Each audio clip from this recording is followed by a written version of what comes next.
Hi everyone, welcome, and today I'm going to show you how to use the Corona renderer with 3D Studio Max in order to create a scene that looks something like this. Now this is going to be a more in-depth tutorial in which I go over the basics of lighting, materials, and then some more subtle things like surface imperfections, and finally we'll bring everything to Photoshop for some color grading. So without further ado, let's jump right into it. So I have my scene set up here, and I'm just going to go and navigate so you can see the scene a bit better. Now, at the moment, you'll notice there's an immediate problem, and that's that the camera is intersecting with the walls and other objects in the scene. And so that can be quite frustrating when trying to navigate. So I'd recommend going up here to Views, go down to Viewport Per View Settings, go to this tab, and change the perspective field of view to something higher, to say 100.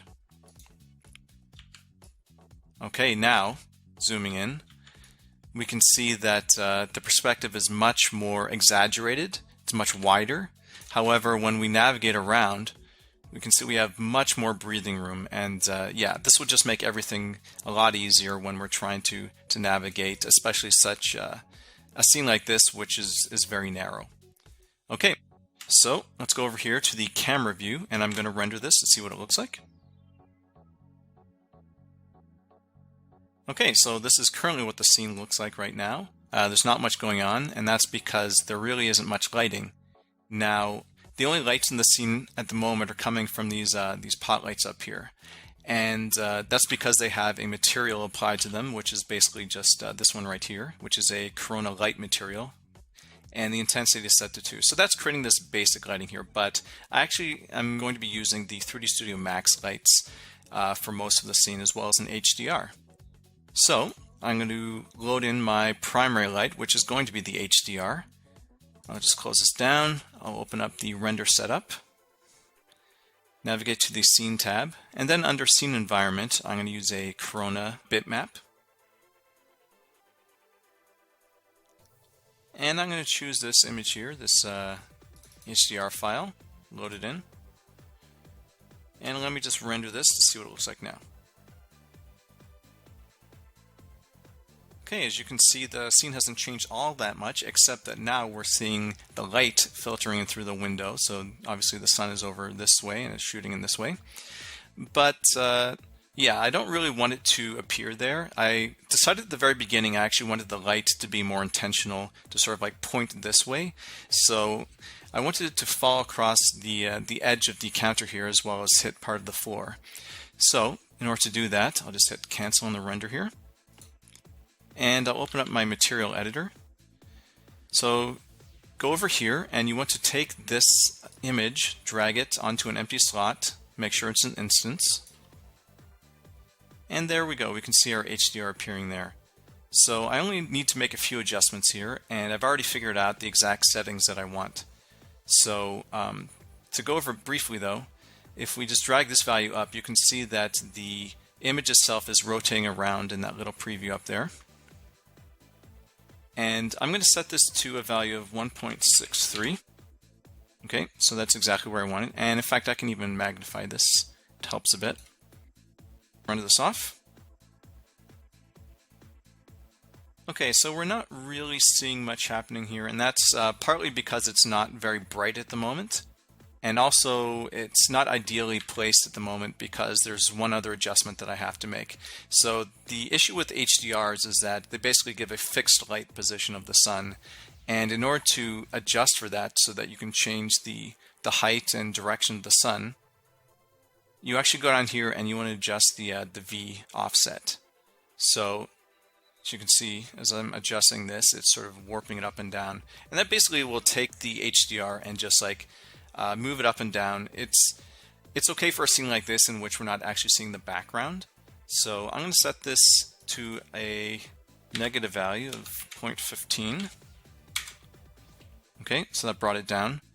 And I'll hit render again. Okay, there. So the sun was not in an ideal position before, and that's why we weren't seeing it, but now we can clearly see it being cast across exactly where I wanted it to be, across the surface of the counter, and we're seeing it down here. And that just helps like I said before, lead the eye, because my focal point is going to be these apples right here. So in order to see everything more clearly, let's just adjust the scene a bit more. There are a couple of ways that you can brighten up the HDR. So I'm going to change the output amount to value 2.4. Okay, so that brightened it up. I'll give this the render now, see what it looks like. Okay, so that's even brighter now. And however, as you can see, like the scene is still obviously very dark, and we can make some more adjustments. I'm going to go up here and copy this image to the max frame buffer so that we have it as a reference. Just make it smaller. And I'm going to make one more adjustment, and this time I'm going to adjust the RGB level. And I want to change this to a value of 4.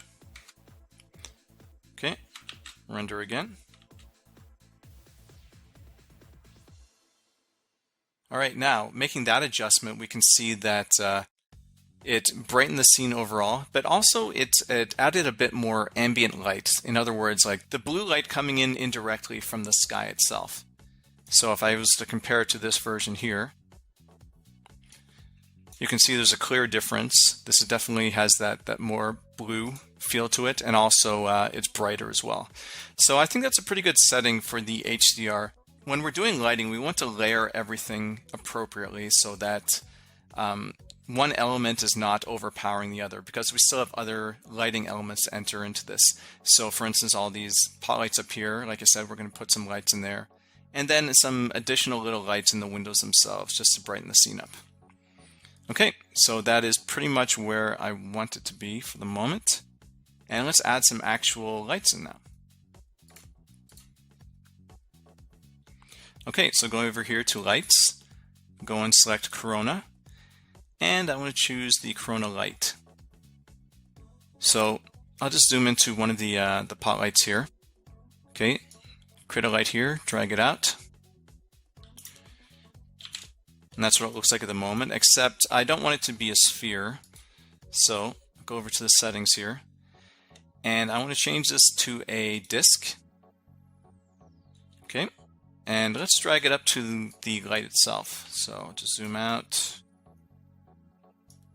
drag it up, then zoom in here. Okay, so I'm going to try to drag it as close as I can to the light itself without it intersecting, and then just make some other adjustments here. I'll just change the radius, and then the directionality isn't correct. Like it's basically the light is, as you can see, it's sort of splaying out. For me, it's a bit too far. I want to make it a bit more narrow. So in order to do that, we change the directionality here.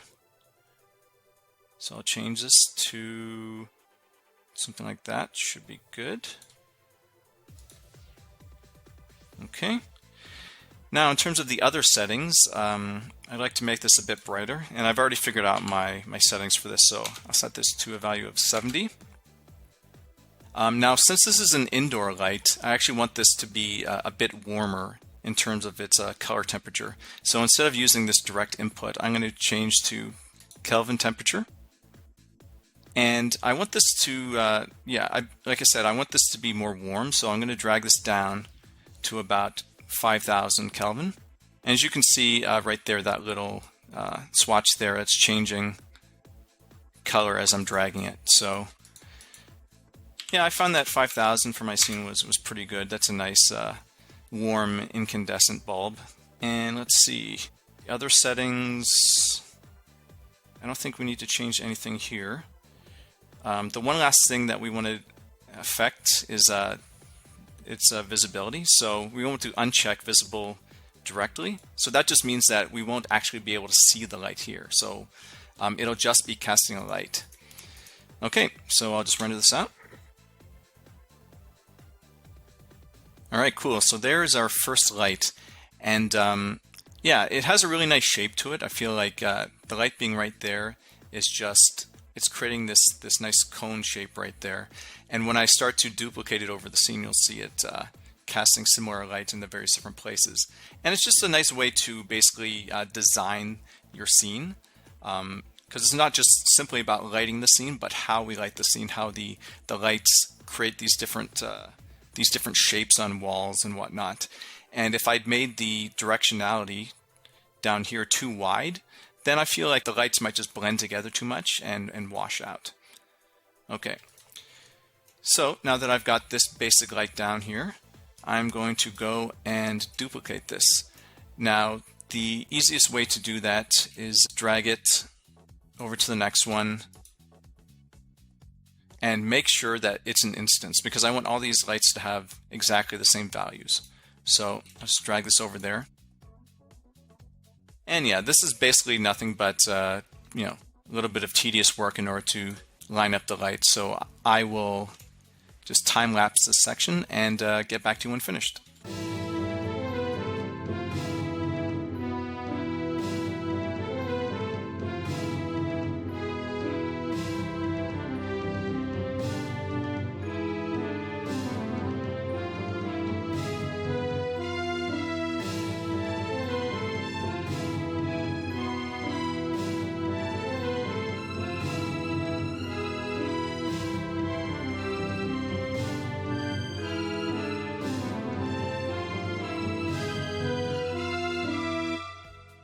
Okay, so now that we have our lights set up there, let's give this a render. So now it's looking a lot more bright. Now that it's brought to this point, I feel that we can play around with the exposure settings under the tone mapping here. So I'll just cancel this and play around with these values a bit. So I'll just drag this up. Make the scene brighter overall. Now, the problem with adjusting the exposure is that the highlights start to blow out. And that's why we had this both this highlight compress feature here. So as you can see, the more I drag this up, the more these areas come down. And one of the things I like to do is mix highlight compress with filmic highlights. And as you can see, as I drag filmic highlights, if I bring this all the way to 1, it becomes dull. In fact, it becomes too dull. And I just need to compensate by adjusting highlight compress until I bring it down a bit. So it's basically not blowing out, but yeah, I won't be too concerned about it at this point. We just need to adjust it until it looks halfway decent, until it looks fairly well illuminated. Okay, so that's not too bad. The only other lights I still need to put in here are actually the side ones here, but they have some different settings. So I'll just drag the light here, and instead of an instance, make sure I actually select the light. Okay, there we go. Just drag this down, and instead of an instance, I'll make this a copy.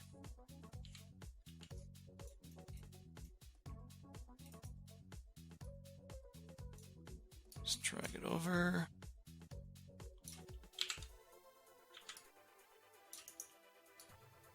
And these are obviously smaller lights as well.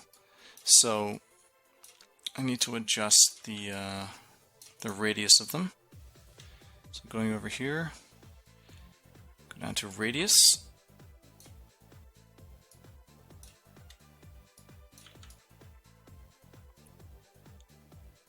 Okay.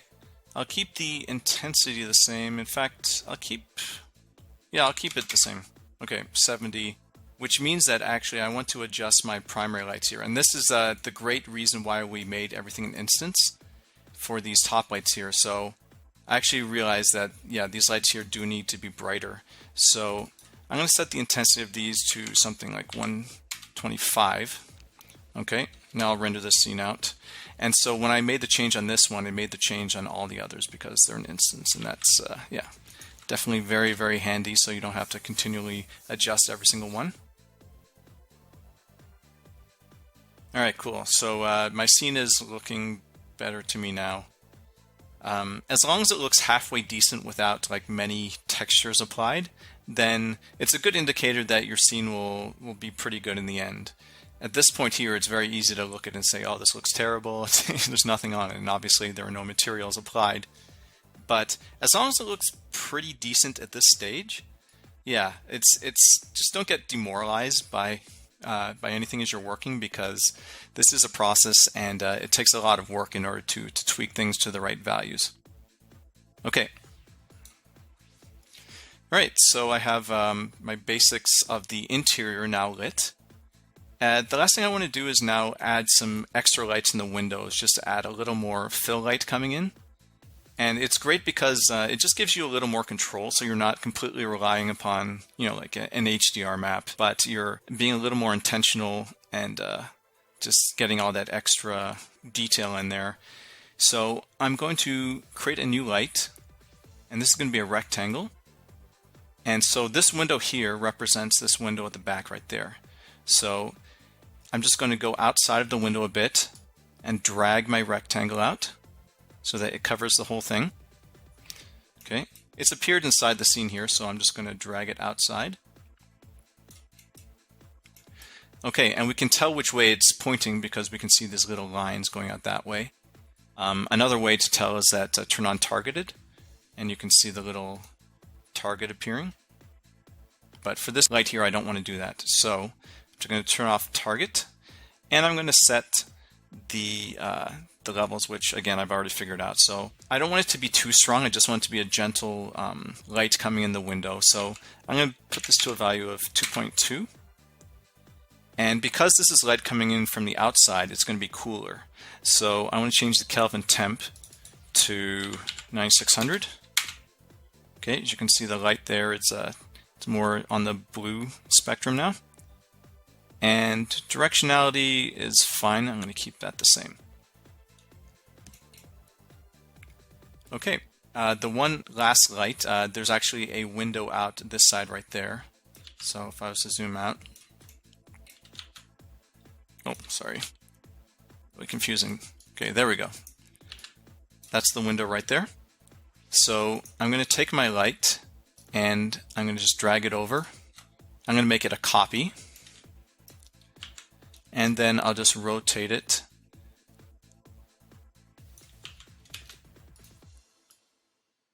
And I'm going to put it right outside this window right here. Make sure that it covers the whole thing. Okay. And this one right here, I want to design it a bit in that I want the light. Again, this is the reason why we're creating these extra lights, so that we can create extra light that will just help to lead the eye. And so what I want to do is actually use the target on this one. Okay, so make sure it's a targeted camera. I'll drag it out a bit. And I'm just going to adjust this so that it's pointing a little more this way. So basically when the light is coming in through the window, it's going to go in this direction. And that way it's hard to see here. I'll go to the top. Oh, sorry. So I've got my top view here. Basically, the light will be pointing more towards the wall here and hitting these beams up to there. So yeah, it's too much to experiment right now to get the precise look for this tutorial. But now that I have it there, I want to just adjust the settings now. And this side light I'm going to make a little stronger. So I'll set this to 4.5 intensity. And that's it. So now let's give this a render. Okay, now we can see, I don't have the comparison of before. Basically, the light is coming in, and we can see it highlighting this area here, as well as it's hitting this area up here nicely as well. We can see some shadows being cast there, and it just felt aesthetically pleasing to me that it was doing that. Okay, so I'll just hit cancel here. And yeah, I think this is looking pretty good. I mean, considering that we don't have any major materials in the scene and it's looking pretty decent in terms of lighting, like I said, that's a very good indicator. And I really recommend lighting in this fashion before putting in your materials because, first of all, it makes it render more quickly. And after it renders more quickly, you're able to make all these adjustments. Because as soon as you start putting in the materials with reflections and they start, reflecting off of each other and all this bounce light hitting, it just makes it much more difficult to actually design the lighting of your scene. And that's really important. Lighting is, it needs to be very intentional and it needs to be very designed. So that's why I recommend just going with sort of like this flat look. Okay, so let's get into the materials now. I'm just going to expand my camera here so we can see more clearly. And I'm just going to be focusing mostly on the tiles and the metal on the fridge here. The rest of the materials have already been loaded in just to save some time, but they're going to go through the same process as these materials here. So I'll start with the tiles. I'm going to just load in my various different maps. Okay, so load in the color. And I've chosen this tiles rectangular creamy 001. Just load in my color. And I will actually magnify this so we can see it more clearly. Alright, also make sure to set the reflection level to 1 because by default with the corona material it's set to 0. Now we can see the reflection happening. Alright, I'll load in my reflection map. Now remember with reflection maps and using Poliigon textures we need to invert in order for it to appear correctly. Okay. I'll load in my glossiness. It's this one right here. And last but not least, I'll load in the normals. Go down to Corona Normal. Make sure to check Add Gamma to Input and flip the green channel.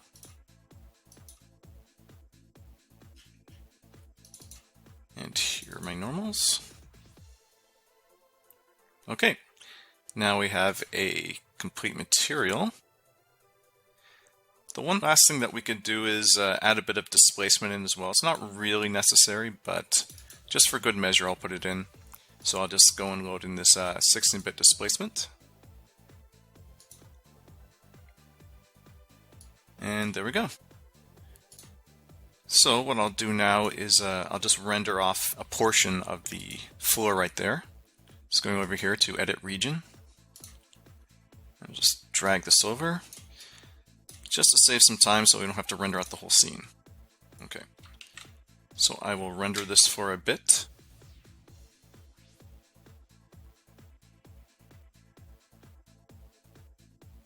Okay, so it's still pretty grainy here, but we're seeing the effect happening with the tiles and the normals and everything. So it'll take quite a bit of time in order for it to render to the point where it will be very clear, but that's not important right now. So I'm just going to go up here to this setting here and copy the image to the max frame buffer. Right, just make sure to keep this.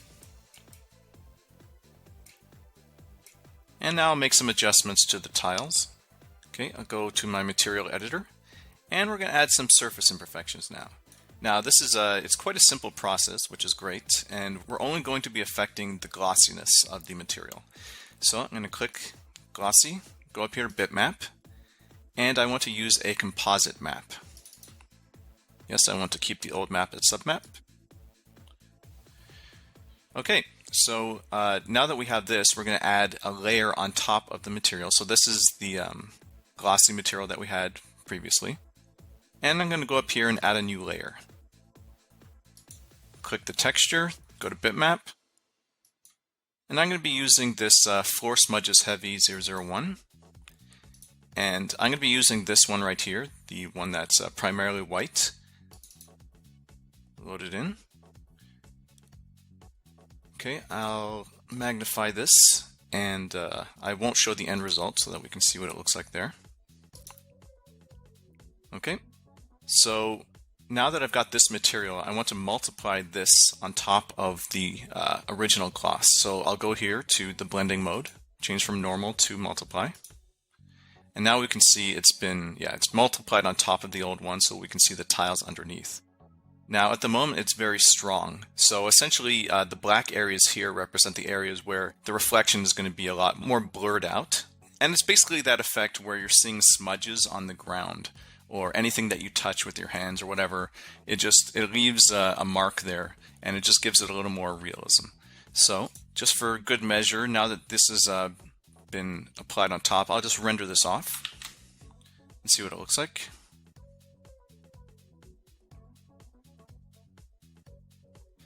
Okay, so already we're seeing the clear difference here.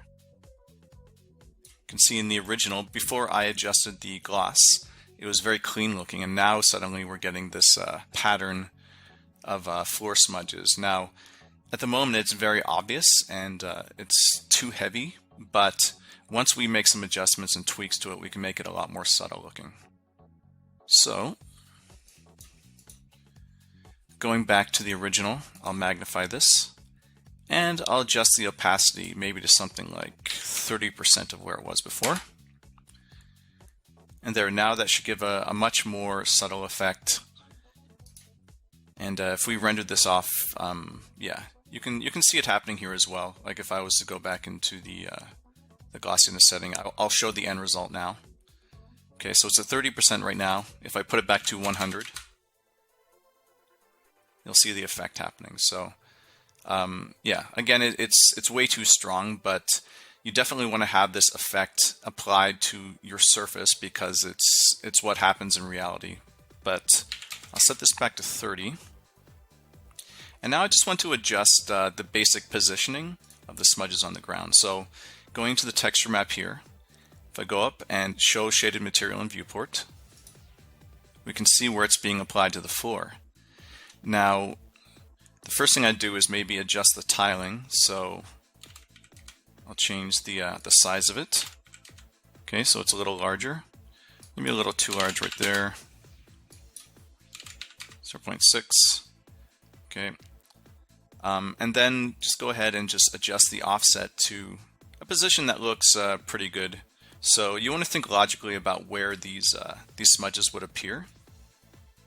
Now, a lot of people would be standing at counters. I'd imagine that this is a place where someone would spend probably the most of their time. So having the foot traffic along this area seems to make the most sense.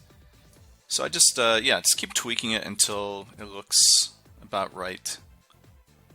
And just adding these little details, yeah, it'll just subconsciously make the scene look more realistic to the viewer. Okay, next I'll get into working on the fridge here, the metal. So I have my metal here. And I'll just start loading in a couple of different maps. We don't really need all of the maps for this just because it's not really necessary with metal, but I'll set up the basics. So first of all, set the reflection to 1. I want the Fresnel, actually I don't want there to be any Fresnel. I'll just magnify this. And I'll set this to a value of 999. And there, now we're getting this like really cool chrome effect. I'll adjust some of the other settings here. Right here, I'll make it more of like a brushed metal, so I'll increase this. All right, and you'll notice that it actually didn't update there. And that's because we need to affect the glossiness. So if I took this down to a value of 0.8, you'll see it update. There we go. So now it has that cool brush metal look. All right, I'll load in bump. Actually, sorry, that's supposed to be Corona normal. Okay. Input my image, and there, this is where we'll put the bitmap. So I have this metal brush 002. So I'll load in the normal. And oh, it's looking odd there, and that's because I didn't change the settings here. So make sure to add gamma to input and flip to green. And then it will appear correctly. Go over here to tiling, and I'll set this to about 3. The bump on this is very subtle, and that's why we're not seeing the effect very strongly. But I'll go to the top, and I'll adjust the color, just make it black. Okay. So now that we've got our basic fridge material here, I'll start to load in the glossiness. So I'll go and load my map in. And here's the gloss map. Now we can change, by going down here to output, we can change the strength of the gloss by adjusting the RGB level. So I probably don't want it to be as strong as that, so I'll reduce it to 0.8.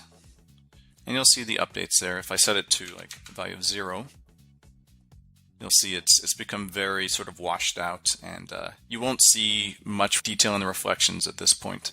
So I'm just going to put it back to 0.8. Okay. All right, so going back to the glossiness, I'm going to do the same thing as before. I'm going to click this, go to bitmap, and choose composite. I'll keep the old map as submap, yes. All right, and I'm going to add a new layer. I'm going to choose the texture. And this time I'll use this one called smudges large 001. I'm going to choose the predominantly white one. Okay. And now immediately you can see the effect happening there. So that was just to take a look at the image. So it's the black sections that are creating the more rough parts here, and then the white sections represent the more mirror-like reflections. Okay, so again, I'll go and change this to multiply so that we can see the details underneath. And that was a pretty dramatic change there. To see it more clearly in terms of the map itself, this is what it looks like. If I was to go over here and hide this layer, you can see the effect happening. And I think this result is pretty good, maybe a bit too strong, so I'll take it down to 60%. And there, it's more subtle now. Okay, so that's been applied. The one last thing I could do is, again, if I show the shaded material in the viewport, we can see the settings here and where the actual prints are going to appear. And then we can always just, adjust them to something's a bit more suitable.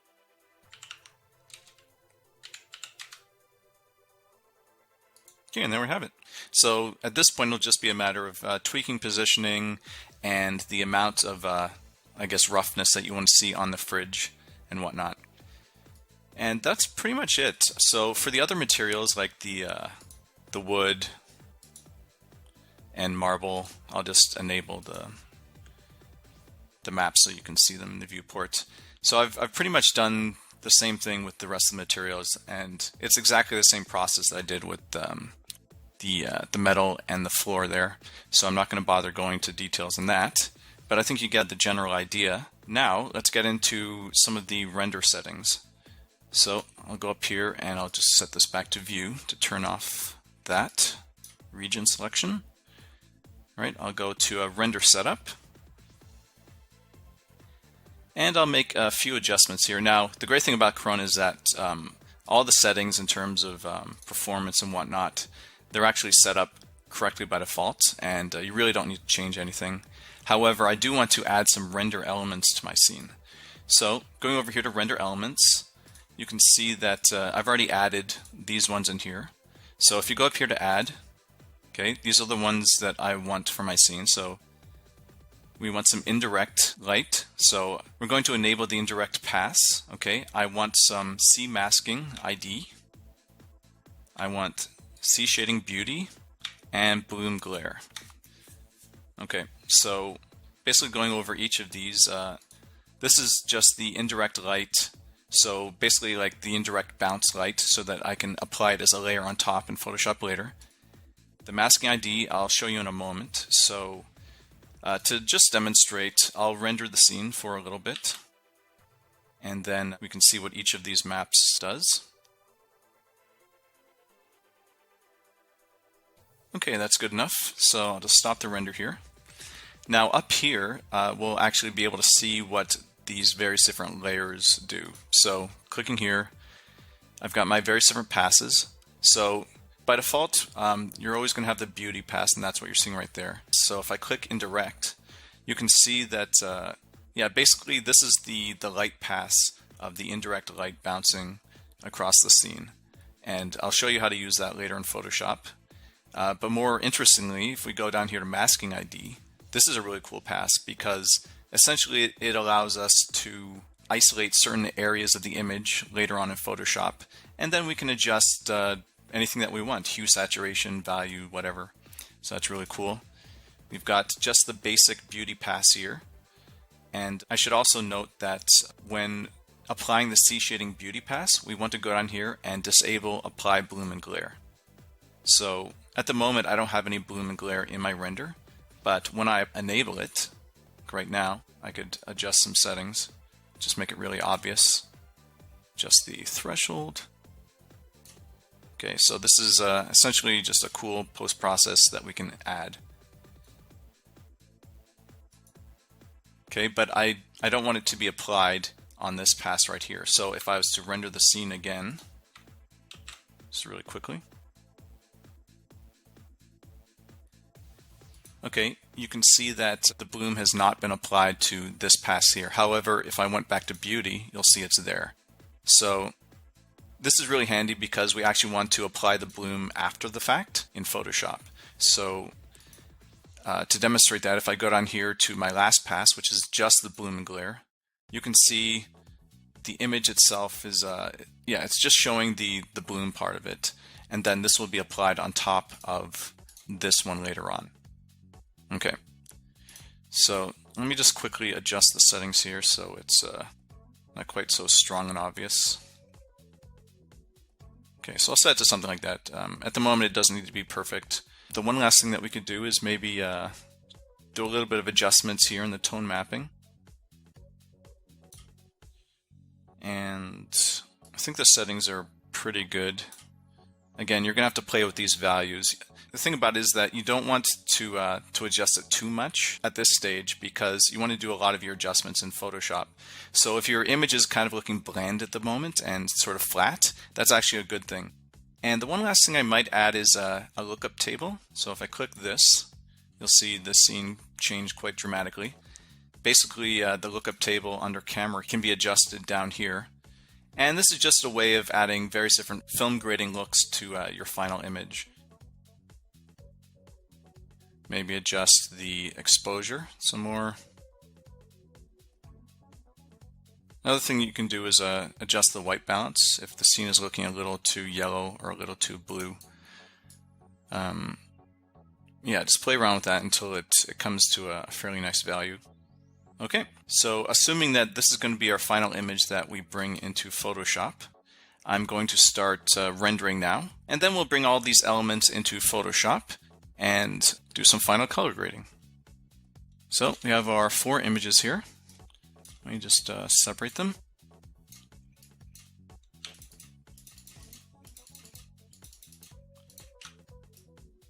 Okay. So we're going to be combining these 3 images on top of this one here, which is my beauty pass. So I'll just grab them. In Windows, you basically Control-Shift, drag them over, and they will appear perfectly on top. Okay, just zoom in. All right. So the first thing I'll handle is the indirect light. So this pass right here. Just move on top there.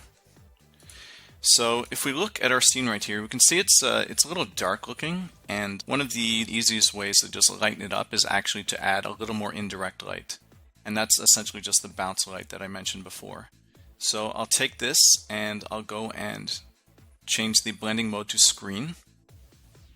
And then maybe adjust the opacity down a bit so that it's not too strong in there. And I'll just disable this and show you the difference. So yeah, it just, as you can see, it just brightens up certain areas so that it's a little more even overall. Now that that layer is done, I'll add the bloom layer. So this is what it looks right here. And this is very simple. Simply go up here and change the blending mode again to screen. And there we have the nice bloom effect appearing on top. I'll show you the differences by just turning it on and off.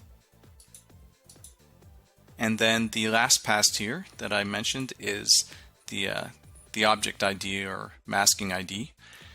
And for instance, right now I think the floor is, the floor is looking pretty good. I might want to either lighten it or darken it depending on my preferences when I add the rest of the color grading effects on here. But for now, what I'll do is go over here to the magic wand tool and I'll select the floor. Okay, it selected this portion, but then if I go up here and then go to select similar, it will select the rest of the floor elements that have the exact same color. And then what I'll do is just go down here, okay, and I will add a curves in. And by doing that, it automatically created this curves adjustment with the mask enabled. So all I have to do is just turn this off and then go over here to the controls. And if I was just to adjust this, you can see that I'm just affecting the floor. And that's really cool. It's really powerful. So of course, you can do this to all the elements in your scene. I'm just using the floor as an example for right now. So now that we have the basics all set up here, let's go and add a lookup table to change the basic film grading look that we want for this. So if we go down here again, I'm going to go to color lookup. And then this basically allows us to select a variety of different film looks that are built into Photoshop. There are additional looks that you can get by just searching online for them. But for now, we're just going to go through the various different looks that are built into Photoshop. So I'll just scroll down. So as you can see, there's a lot of variety here. And choosing just the right look is very important. For instance, we need to go with a color grading that's correct for our scene. So while this one here is kind of cool, this horror blue one, it doesn't really fit the warmth of the scene that I want. So instead, I'm just going to go for this one that I determined was the best look, this Kodak. Okay, and that gives it kind of a warm, almost washed out look. However, let's say that you want to blend this look with your original. Well, you just go over here to opacity and adjust this. So just in case you don't want it to be 100%, let's say I'll just change it to like something like 60%. Okay, so I'll leave it like that. All right, now the last thing I'll do is just add some simple curves adjustments. So go down here, click curves, and then I'll just make some final adjustments here, some very simple changes in order to affect the highlights and the dark areas. So yeah, I just recommend a lot of experimentation when doing this this color grading here. Now, for instance, I feel like the scene is a little too yellowish right now, so I'll go over here and go to the blue channel, and I'll add an anchor point right there, and maybe just adjust the highlights up so that they're a little more blue. So if I really exaggerated the effect, you can see it happening there. It's obviously way too strong. But I just want to bring it up a little bit so that the highlighted areas are a little more cool. And then I'll go back to my main RGB layer and continue to adjust until it looks just right to me, making sure that the highlights aren't too strong. And one quick way to adjust really strong highlights, like if you find an area like this is washing out, then another cool trick here is that you can go and select your curves layer, go down here and add a mask. And so if I was to take a black color and just like draw it in here, you can see that I'm removing some of the highlights. It's set to 62% opacity right now, which is good. You don't want to work at 100%, just want to sort of layer in the effect. If I was to alt left click the mask layer there, you can see the effect is sort of like a black hole affecting just that area. You could do it all over the image and really refine it, but I think that this is fine for now. Okay, so getting back to the floor here. So let's say I think the floor is a little too bright. Well, I could just drag the middle here and bring it down a bit and make it a bit darker. Or increase the highlighted portions a little bit more. So yeah, this is a really great way to just tweak the entire image and just take control of it. And the color grading effects that you can get in Photoshop, you can go way more sophisticated than this. But this is a very easy way to just very quickly adjust your scene. And yeah, I hope this tutorial was useful, and thanks for watching.